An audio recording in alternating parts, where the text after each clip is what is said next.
نه این خشونت برای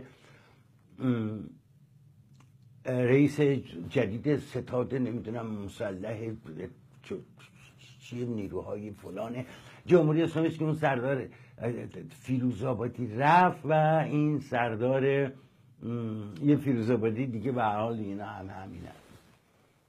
این یه خود وزنش یعنی خیلی وزنش کمتر از اونه. به قول بابای ما، بابا طاهرمون میگه خوش اومد آی خوش اومد آی خوش اومد که جای پتک گنده چکش اومد. بابا با مزه یا خوش اومد آی خوش اومد آی خوش اومد که جای پتک گنده چکش اومد. شنیدم چاق و چله قاتلی رفت به جایش لاغری آدم کش اومد.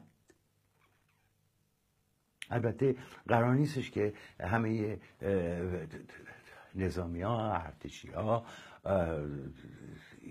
سپهبدا اینا آدم کش باشند، اما بابای ما معتقده کسی که در اون حکومت جنایت و آدم کشی به این مراتب مرحله ها میرسه حتما امتحان شکنجه و آدم کشی رو درست داده و از عهده بر اومده.